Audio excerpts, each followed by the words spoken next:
Falaremos da grande poetisa Cecília Meirelles. Cecília Meirelles é considerada a maior poetisa brasileira e ela teve realmente um início de vida muito sacrificado. Em sua biografia consta que ela foi órfã antes de nascer, pois seu pai faleceu quando sua genitora ainda estava grávida. E ela perdeu também a sua mãe com idade de quase 3 anos. Quer dizer, realmente foi uma pessoa que teve ou iniciou uma vida muito difícil. Ela foi criada por sua avó materna e que, principalmente, também deixava aos cuidados de uma governanta, uma pessoa que ficava ali tomando conta. Mas, realmente, foi uma vida sacrificada, essa parte inicial aí da senhora Cecília Meirelles, que viveu de 1901 a 1964.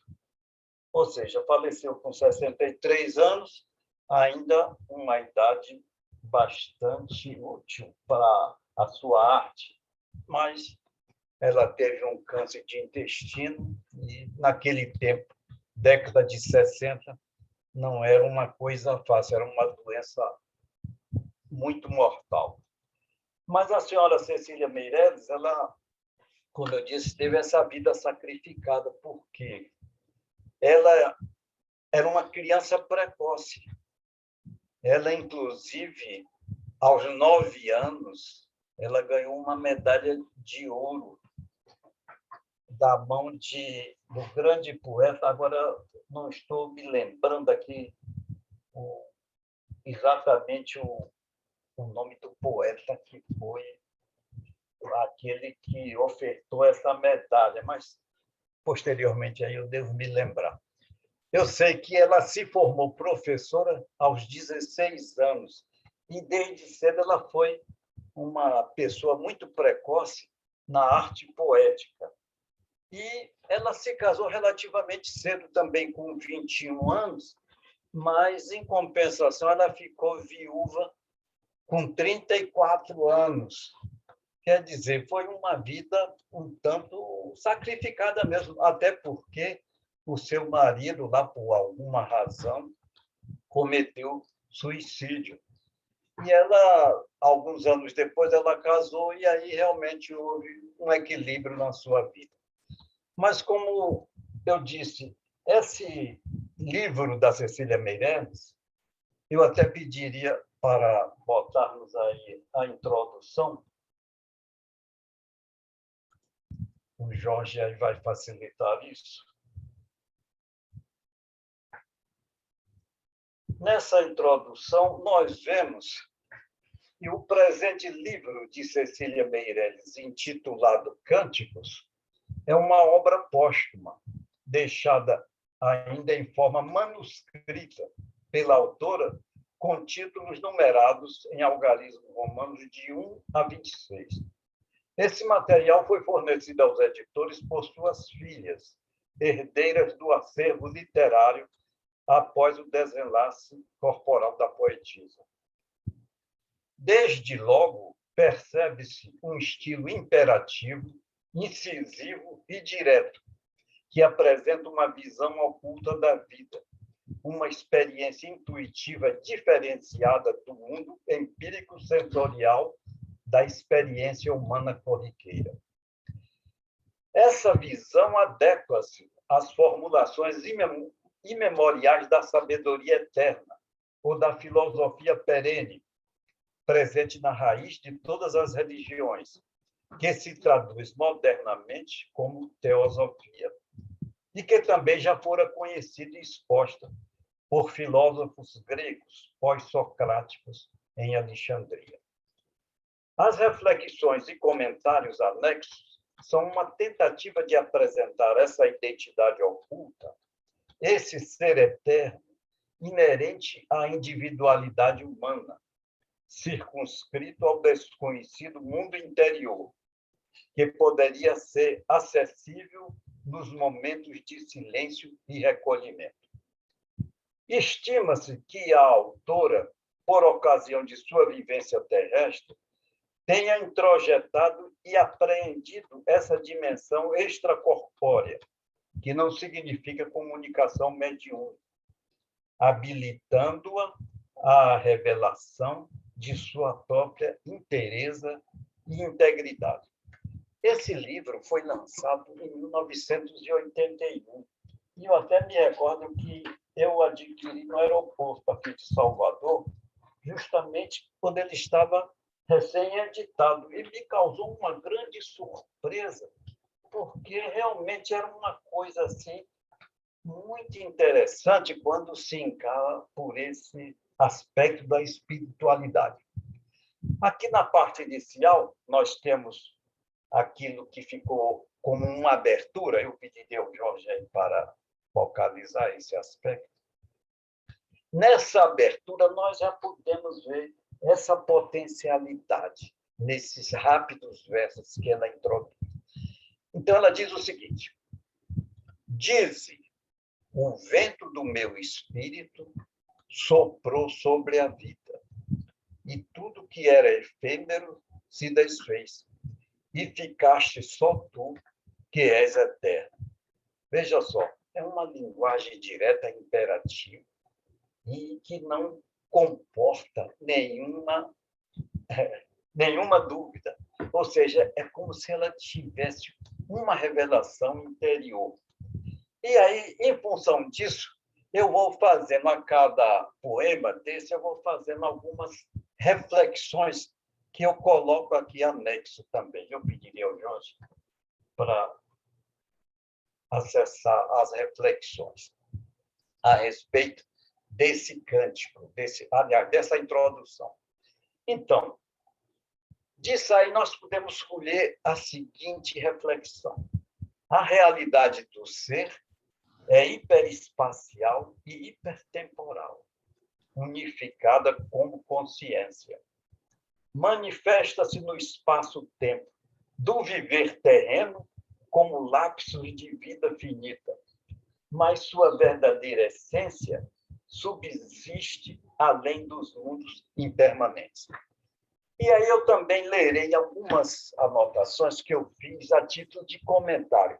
Evidentemente, quando a gente faz um comentário sobre uma obra poética, a gente não vai esgotar o assunto, nem temos essa pretensão, mas apenas acrescentar algo que possa fortalecer essa nossa visão a respeito desse trabalho tão destacado.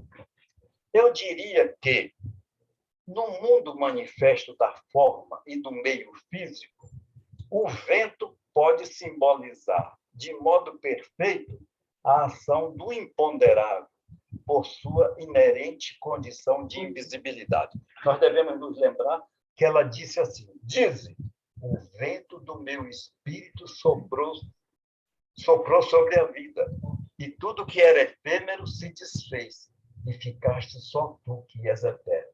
Então, esse vento conceitual do espírito, né, combinado aos fenômenos meteorológicos, o vento pode atuar como agente desagregador das formas físicas, modificando a superfície terrestre ao longo de idades sem conta.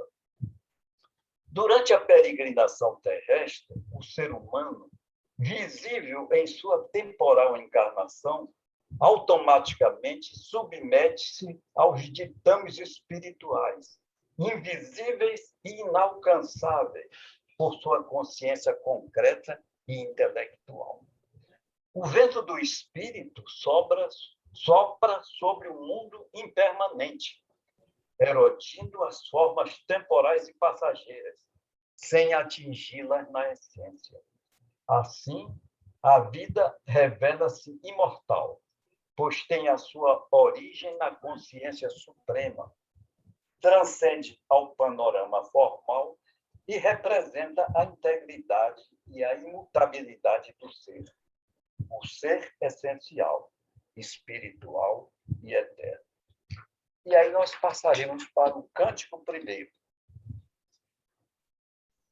Jorge, pode acionar aí.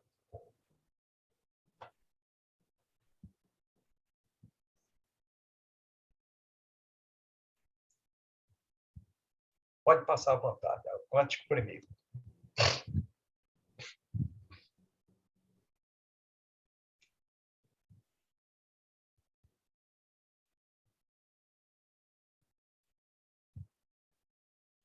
Então, no cântico primeiro, ela diz o seguinte: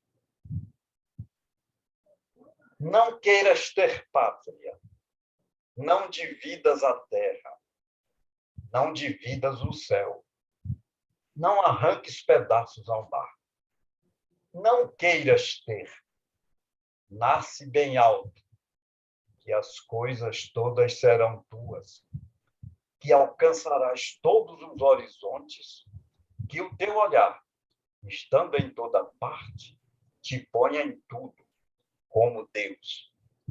Nós vemos que é uma linguagem imperativa, é algo que fala profundamente do próprio interior, ou seja, é um interlocutor invisível que orienta essa pessoa, e nós dissemos que é um contato com o ser interno. Evidentemente que essa condição pode ser acessível a pessoas especiais que estejam numa fase de meditação ou que tenham um alcance consciencial que possa compatibilizar essa experiência. Isso aí nós não vamos discutir que voz é essa que acenou, mas a própria senhora Blavatsky fala que no próprio silêncio existe essa voz que pode conduzir a essa interpretação. E aí nós podemos oferecer uma pequena reflexão sobre esse cântico primeiro. Pode colocar, Jorge. Então, fixar-se em interesses personalísticos, desejos e aspirações ao mundo externo impermanente constituem-se barreiras à conquista interior. O encontro com a realidade é um processo de autodescobrimento e ampliação da consciência, que revelará a deidade atuante em cada ser. Aí nós acreditamos que a senhora Cecília Meirelles, nesse momento, ela estava em gozo dessa consciência abrangente que lhe dava essas indicações. Dizem até que esses manuscritos que ela deixou foram realizados quando ela tinha 25, 26 anos. Eu, particularmente, não acredito nisso. Eu acredito que esse material foi feito, provavelmente, no leito de morte, ela, quando já estava muito próximo do desencarnar. Isso é uma ideia minha, porque não há uma prova, nem foi demonstrado qualquer coisa no próprio livro, não vou dar qualquer referência. Na biografia, lá nos comentários, dizem que ela ela deixou esses manuscritos, mas já tinha escrito há um certo tempo. Eu não acredito nisso. Mas eu poderia, então, oferecer um comentário a respeito do poema, do Cântico Primeiro. Eu diria que a vida constitui-se de uma dádiva interior, indivisível, que não pertence ao panorama concreto da fragmentação ou da limitação. A esfera física do mundo apenas reflete a impermanência do meio e a volatilidade do viver terreno. Os conceitos humanos, correntes de exclusão e separatividade, ou as divisões em favor pessoal ou do próprio grupo, devem ser repensados em maior benefício da própria humanidade. É preciso desfazer-se de quaisquer tendências egoísticas predominantes na sociedade. A organização humana deveria reger-se pela mútua colaboração e sabedoria para o uso profícuo dos meios de subsistência e proteção, visando a plena compreensão da fraternidade e a unidade da existência em comum, justificando a autoconsciência do ser humano e a plenitude da vida. Essa condição seria oposta e divergente ao trivial das conquistas mundanas, da finitude e da competitividade, que redundam em disputas fratricidas e que estimulam os dolorosos e milenares ciclos de sofrimento ao longo da história. Torna-se urgente e necessária uma mudança, mas ela só poderia iniciar-se no íntimo de cada ser, redescobrindo-se em sua verdadeira essência, que não pertence aos objetivos do mundo externo, imediatista e incoerente em suas bases. Essa transformação culminaria no pleno autoconhecimento, a conquista pessoal e plena da sabedoria e a consequente extinção da incerteza e das dores no mundo transitório.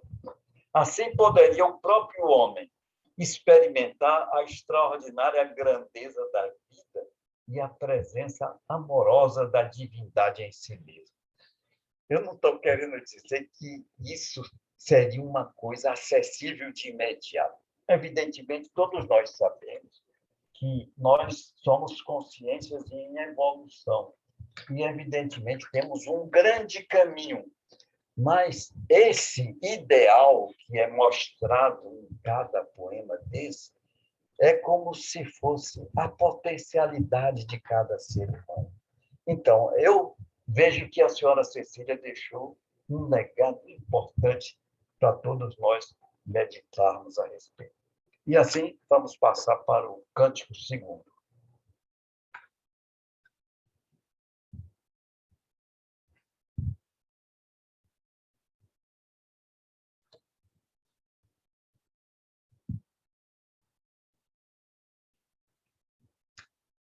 Cântico Segundo. Não sejas o de hoje, não suspires por ontem, não queiras ser o de amanhã. Faze-te sem limites no tempo. Vê a tua vida em todas as origens, em todas as existências, em todas as mortes. E sabe que serás assim para sempre. Não queiras marcar a tua passagem. Ela prossegue. É a passagem que se continua. É a tua eternidade. É a eternidade. És tu. Veja que ela consegue trazer ou visualizar a intemporalidade e a própria unidade. Ela realmente tem uma visão unitária do mundo e da vida. Isso na conceituação absoluta. Olha, realmente é marcante. E aí faríamos uma reflexão para sintetizar o poema. A verdadeira sabedoria reside na identificação da consciência com a plenitude atemporal. Toda e qualquer expressão vital resume-se num fraterno princípio. A eternidade se expressa em cada ser cognitivo que busca o autodescobrimento para revelar-se no plano universal, na vida integrada e no ser. E aí, iríamos também para um ligeiro comentário. Eu também diria que, no ser humano, existe uma predisposição implícita tendente a mantê-lo em condição de inércia frente aos verdadeiros desafios oferecidos pela vida, para cujo desempenho pode julgar-se inábil ou despreparado. Esse quadro pode gerar inconsistência e medo e faz o homem render-se ao ego psicológico, estimulando a dúvida em seu interior, tornando inseguro de suas reais potencialidades ou de seu exato papel frente à vida. Evidentemente, essa vida desdobra-se infinitamente, compondo um sem número de formas, cujos respectivos papéis escapam ao intelecto humano. Contudo, cabe-lhe o exercício e a busca para a integração nesse meio, esforçando-se ao máximo por sondar-lhe a abrangência e que lhe tragam a própria e segura consciência de si mesmo. Essa resposta somente será alcançada pelo silenciar da própria mente, pela meditação profunda, que lhe abra o caminho da própria consciência à compreensão interna da vida unitária, a trilha de autodescoberta ao oceano do ser. Então, nós vemos que a grandeza do trabalho da senhora Cecília é algo de incalculável, né? E aí passamos, então, para o Cântico Terceiro.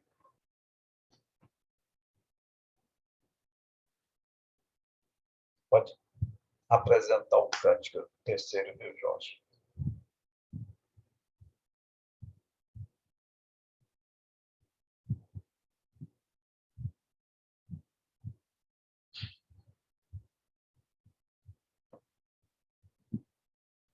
Não digas onde acaba o dia, onde começa a noite. Não fales palavras vãs, as palavras do mundo. Não digas onde começa a terra, onde termina o céu. Não digas até onde és tu. Não digas desde onde é Deus. Não fales palavras vãs. Desfaze-te da vaidade triste de falar. Pensa completamente silencioso, até a glória de ficar silencioso, sem pensar. Isso aqui é de uma profundidade extrema. Aliás, diga-se de passagem, eu me lembro que quando meu neto era pequeno, eu levava ele para a escola, e um dia na secretaria eu vi uma criança lá, um jovem, uns 12 anos, porque no programa lá da escola tinha esse livro de poemas lá para as crianças aprenderem, e o menino lá se apresentava um tanto revoltado, porque ele dizia que ele não entendia nada desse livro, que ele achava que esse livro era impróprio para ser apresentado. Eu fiquei olhando aquilo, eu até achei interessante, porque ele tinha razão, né? Esse livro é de uma filosofia tão profunda que eu acho que nem as próprias professoras lá, examinando simplesmente assim como literatura, eu acho que não vão ter condição de explicar um poema desse, né? Mas eu também não quis me aventurar a falar qualquer coisa, porque também não ia adiantar, né, evidentemente. Mas, voltando ao poema, o Cântico Terceiro, então nós ofereceríamos a seguinte reflexão. O mundo da experiência intelectual, sensorial, empírica, é insuficiente à compreensão intuitivo-espiritual da verdade e da plenitude. O pensamento e a palavra estão contaminados pelo vício mental-psicológico de um saber vazio e desvirtuado. É necessário silenciar a mente e contemplar o ser. E aí, veremos aqui um comentário rápido. O desconhecimento real da natureza e da vida configura-se no fato mais marcante da experiência humana, desde tempos imemoriais. Isso foi constatado e largamente apregoado pelo senhor Buda, a seu tempo, também qualificado como ignorância. O conceito não foi proferido em sentido pejorativo, mas como efetiva ausência de compreensão e conhecimento. Em tempos recentes, as mudanças nesse sentido são insignificantes. A existência real da vida e do ser permanecem fechadas em seu mistério. Os seus monumentais ciclos naturais continuam inalcançáveis pela mais moderna ciência acadêmica. Filosofias e religiões também se mostram extraviadas em seus caminhos. O pensamento do homem poderia oferecer grande abertura para o seu próprio crescimento.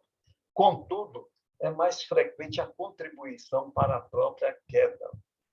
Além disso, o ser humano costuma ufanar-se de seu potencial intelecto e que nada mais representa senão a porta aberta ao próprio orgulho. Seria recomendável, portanto, extrema moderação ao proferir conceitos. Entretanto, existe uma discreta e milenar prática, coerente às filosofias orientais, que apontam os estudos da meditação e do autoconhecimento, com base nos fundamentos do yoga. Nesse caso, consiste na cessação dos impulsos da mente para alcançar-se a condição e aptidão à verdadeira sabedoria, não intelectual, pelo acesso ao êxtase, o samadhi, no idioma sânscrito, como sinalizado nos 3 versos finais da obra em apreço.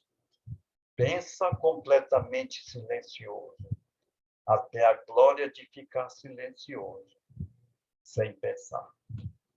Assim, conhecer-se-ia a verdade, independente das impressões sensoriais. Então, esses apelos que são feitos nesses versos é uma coisa muito profunda. O jovem estudante realmente tinha razão, porque ele não ia compreender isso sem uma bagagem assim, muito forte, filosófica, ele não estava apto ainda a conhecer esses aspectos do aprendizado. E aí passaremos para o cântico 4.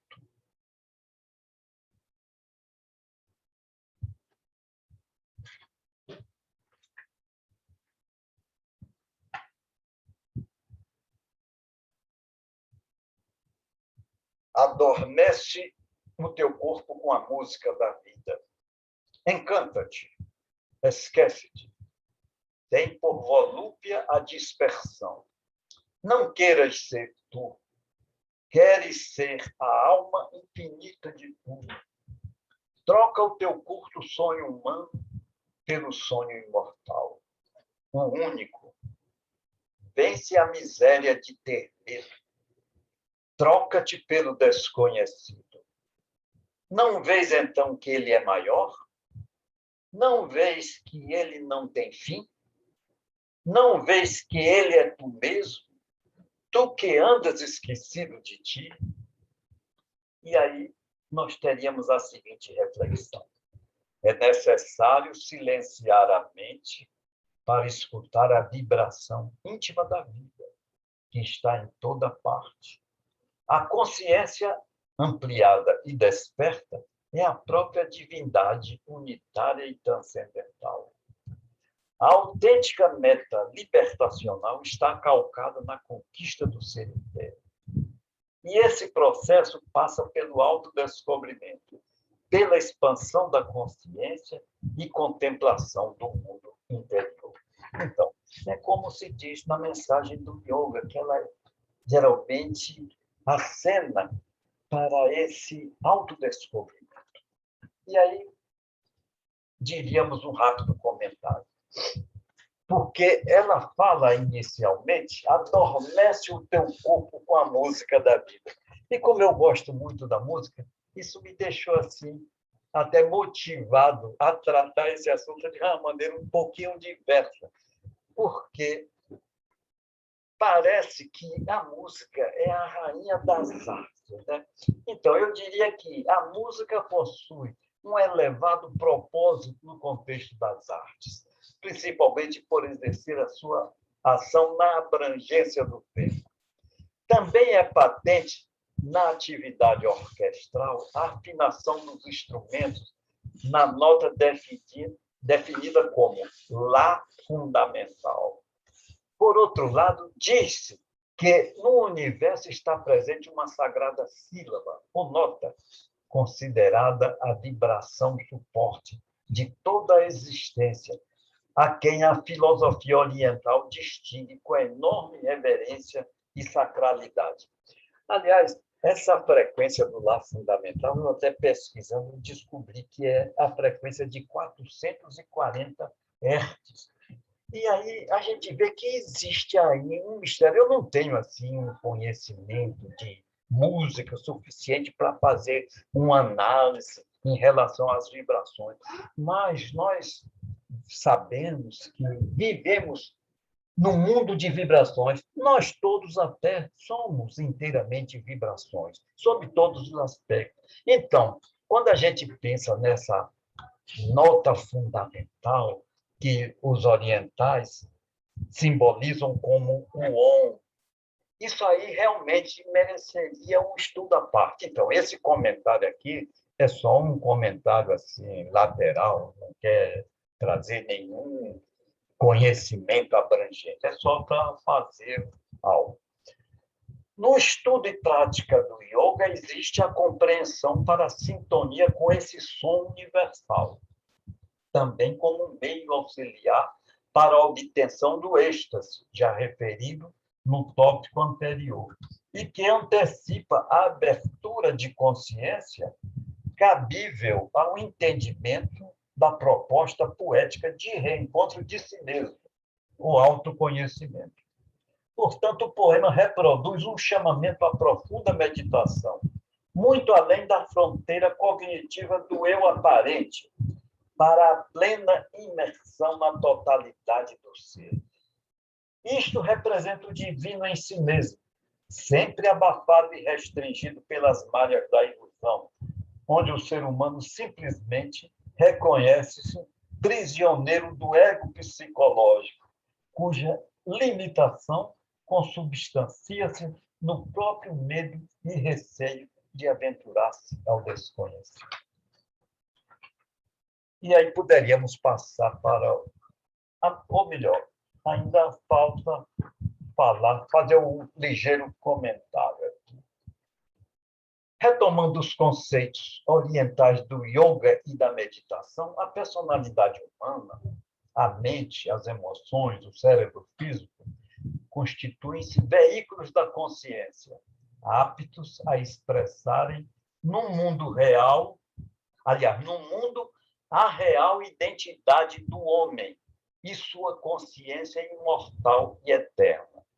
Mas no panorama terrestre, o homem sente-se confuso e desconhece a sua inerente potencialidade. Assim, o corpo físico, muito raramente, atende os sublimes anseios de sua consciência mais ampla, ainda inalcançável em sua dimensão interior. Esse homem comum ainda se encontra submetido aos desejos do ego psicológico, adstrito à sua personalidade.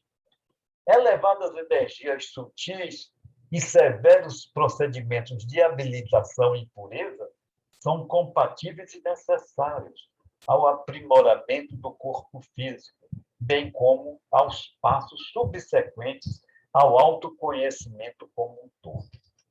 No presente caso, o poema fixa-se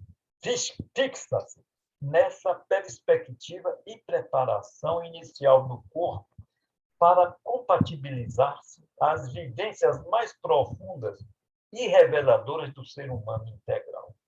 Desta forma, a consequente expansão da consciência permitiria o reencontro com a primordial origem, a intuitiva abertura e conceituação da deidade em si. Então, a senhora Cecília nos mostra mais uma vez quão grandiosa é a ideia que ela exprime nesses versos. Mas fica o convite para a meditação daquilo que é verdadeiro em nós. E aí passaremos para o cântico quinto.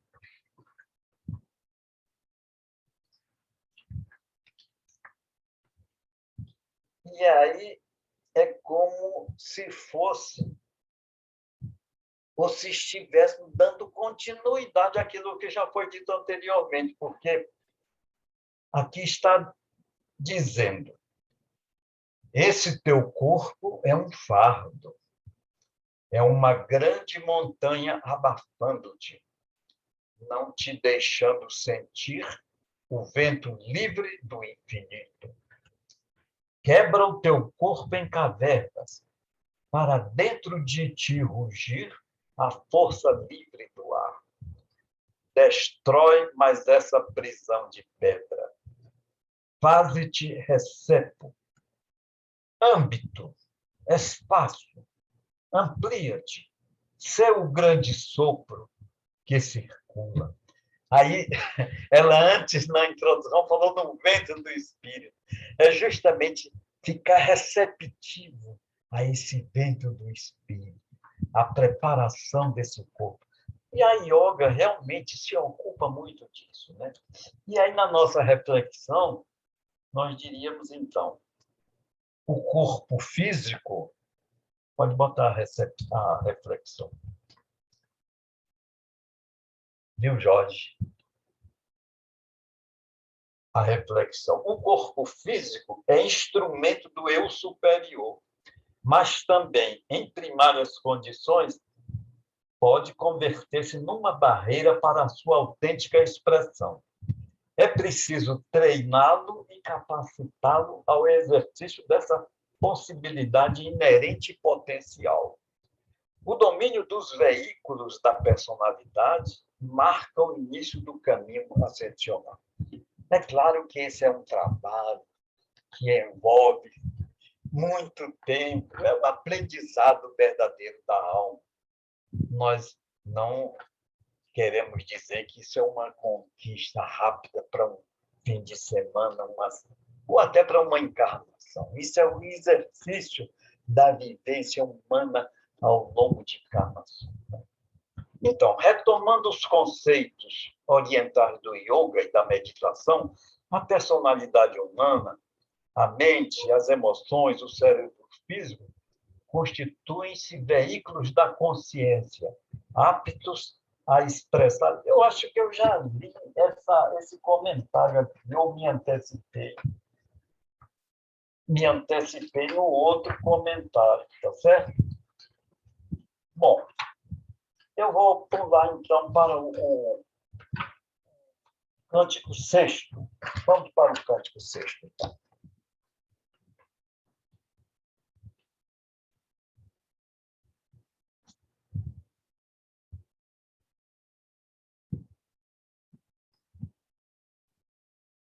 Tu tens um medo, acabar.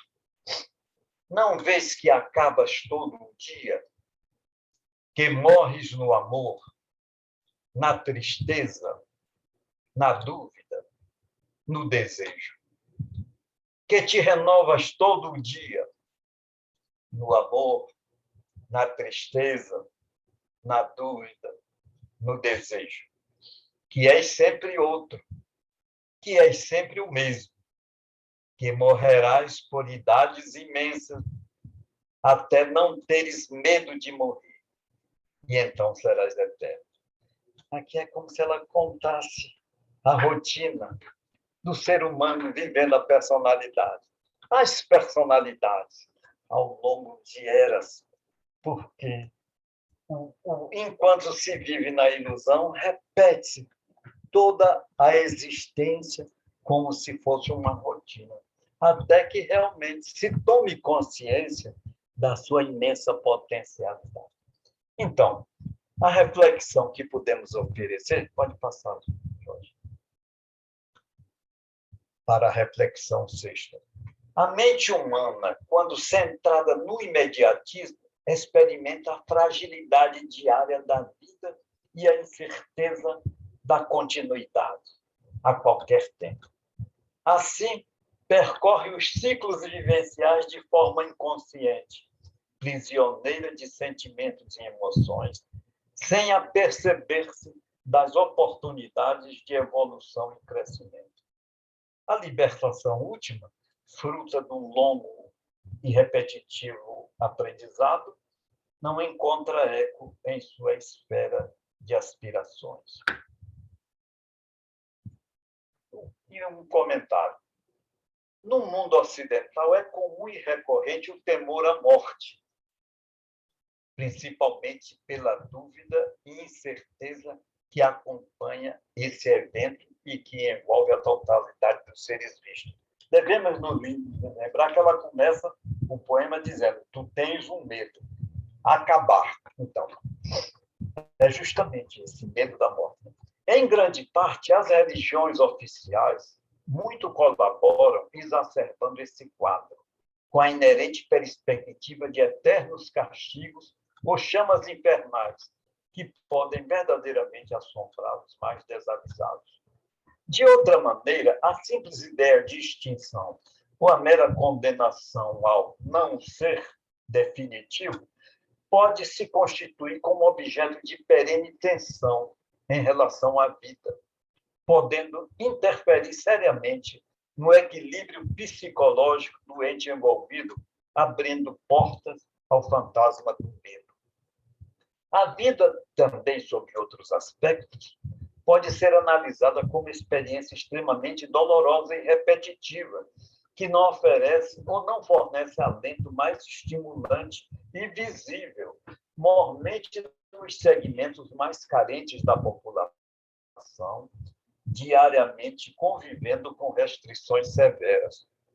Entretanto, revelam os sábios que esses mesmos valores abstratos do amor, da tristeza, da dúvida, dos desejos, diariamente são assimilados e confrontados para despertar a criatividade, estimular o discernimento da alma, ao longo de milênios sem conta, até que se viabilize a íntegra possibilidade à sabedoria e ao amor incondicional.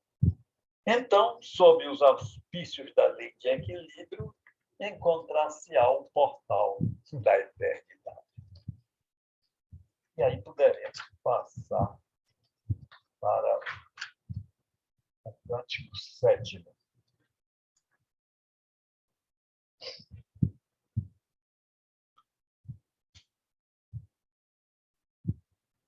Não ames como os homens amam. Não ames com amor. Ama sem amor. Ama sem querer. Ama sem sentir. Ama como se fosse outro. Como se fosses amar sem esperar. Por não esperar, tão separado do que ama em ti, que não te inquiete se o amor leva à felicidade, se leva à morte, se leva a algum destino, se te leva e se vai ele mesmo. Mas aqui está falando do amor incondicional, porque o homem comum não consegue conceituar isso. É por isso que ela diz assim, não ames como os homens amam. Esse homem que ela se refere aqui é um homem comum, a personalidade do ser da ilusão. Então, a reflexão que poderíamos oferecer, pode passar à frente aí. O verdadeiro amor é incondicional e não personalístico. Esse amor estará isento de qualquer sentimento egoísta, busca de resultados ou compensações. Nessa gloriosa dimensão de sensibilidade, além do tempo e do espaço, o amor dissocia-se do próprio agente amoroso, assumindo a sua grandeza em si. E aí teríamos um rápido comentário. As virtudes e os valores terrenos compatíveis à consciência humana em ilusão são passíveis de contaminação egoística, afetando a inteireza dos sentimentos benfazejos que enaltecem e distinguem o ser humano. No segmento anterior, foi levemente tocado o que se define como amor incondicional. Esse gênero de amor compatibiliza-se com o preconizado por Jesus Cristo, provavelmente não assimilado pelos demais contemporâneos dele. Uma vivência de completo desapego ao mundo externo e o profundo anseio de doação à vida, pelo excelso reconhecimento de sua magnitude e unidade. A conquista desse estado amoroso implica num salto consciencial que verdadeiramente equivale a novo nascimento e identificação com as leis cósmicas, onde as ações por si mesmas prescindem de resultados compensatórios. Elas ocorrem por implícita identificação com o amor, sem correlação de agente e paciente, e sim na plena consciência da unidade da vida e do ser. Pouquíssimos estão habilitados a exercer. Esse amor não se prende a qualquer compromisso terreno de gradação, porque é vivido e experienciado na consciência, em profunda comunhão, onde a melhor resposta é a plenitude do êxtase autoconsciente e que remete à extrema alegria, a qual os mestres qualificam como Ananda. Isso no idioma sânscrito. Né? Nós sabemos que o ser humano, né, nessas experiências profundas, é chamado de Sat-Chit Ananda. É um conceito, evidentemente, abstrato, que engloba toda uma consciência unitária com a realidade profunda. E aí nós passaríamos, então, ao comentário, ou melhor, ao cântico oitavo.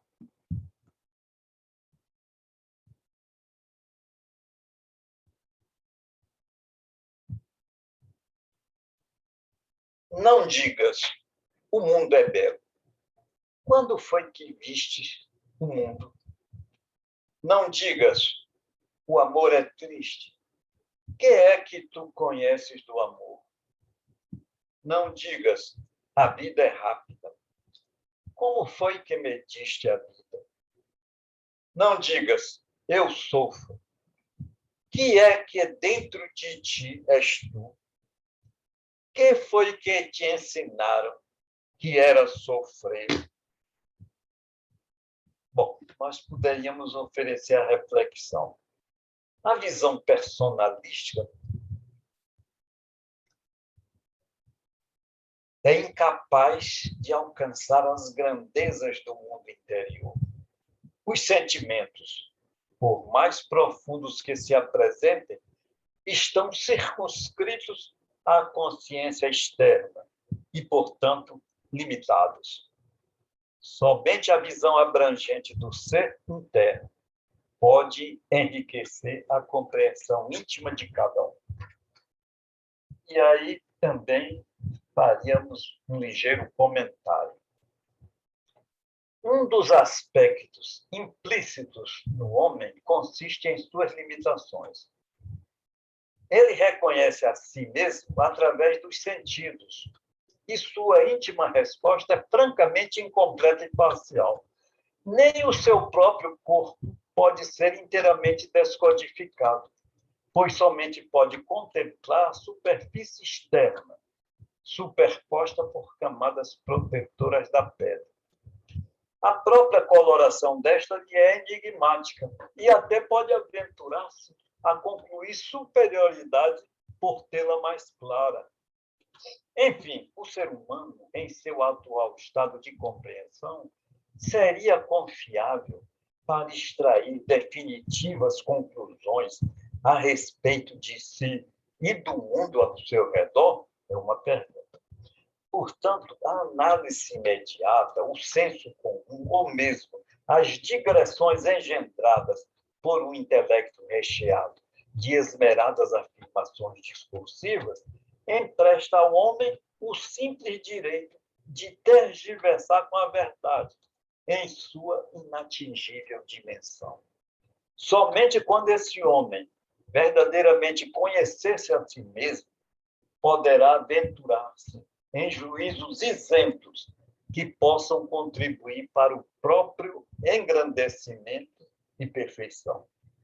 De outra forma, será simplesmente prisioneiro de si mesmo, condicionado ao sofrimento. E aí partiríamos para o cântico 9. Vai ser o cântico final dado ao avanço da obra. Seria um total de 26. Vamos parar no cântico 9.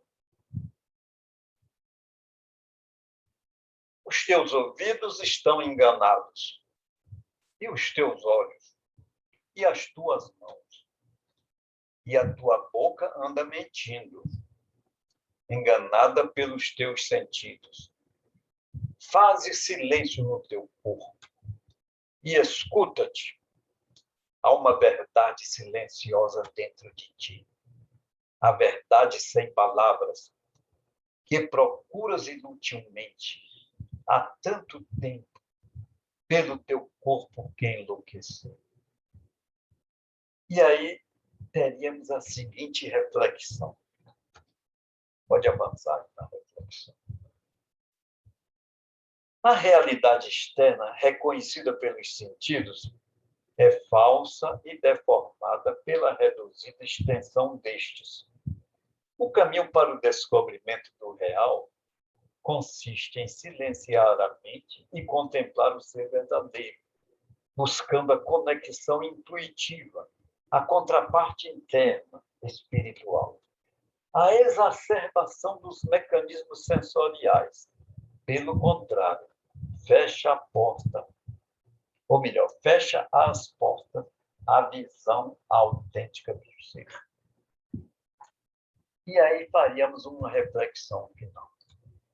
Como anteriormente verificado, os órgãos sensoriais do ser humano, além de limitados, revezam-se nos papéis de, entre aspas, heróis e vilões, para orientar ou confundir suas ações e reações no confuso ambiente da instabilidade terrestre.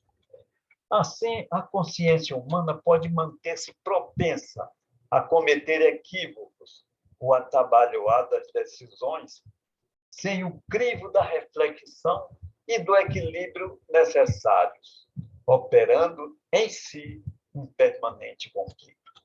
Esse estado pode conduzir a uma crise de desequilíbrio psicológico, culminando por uma vida de gratificação sensorial, refratária aos acenos da correção em direção às virtudes.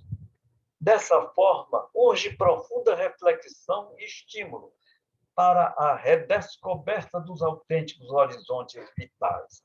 Um chamamento ao caminho interior, muitas vezes estimulado por profundo sentimento de carência e dor, para finalmente a consciência conceber os possíveis rumos às ações corretas, submetida, enfim, à perenidade e ao equilíbrio da infalível lei universal. Esse discreto convite encontra-se além da barreira do ego psicológico. Uma verdade silenciosa dentro de si, que no momento apropriado resgatará esta consciência ao evolutivo convívio e ao inconfundível caminho da experiência e ascese universal. E assim, meus irmãos, nós deixaríamos finalizar por hoje esse trabalho e, numa oportunidade futura, poderemos continuar até o Cântico 26, que realmente sempre oferece essa perspectiva da potencialidade do ser humano. Ou seja, nós somos os eternos desconhecidos para nós mesmos. Então, essa redescoberta é a nossa missão na atual encarnação, ou seja, o maior esforço possível para nos adentrarmos nesse conteúdo precioso da nossa verdadeira essência. E assim, nós agradecemos a senhora Cecília Meirandes por esse brilhante trabalho, que até passa despercebido. Eu consulto as biografias constantes na internet e eu não vejo até referência a esse trabalho dela nos locais apropriados, onde toda a obra dela é a vez examinada. Mas fica a mensagem, que é a mensagem do conhecimento eterno, que nós já estamos familiarizados com os estudos teosóficos, que, no fim, esse chamamento nos transporta justamente a esses enunciados que nós conhecemos através dos mestres de sabedoria, ou do legado da própria senhora Blavatsky, daqueles que se deram continuidade a esse trabalho. Muito obrigado. Se quiserem fazer algum comentário, estamos à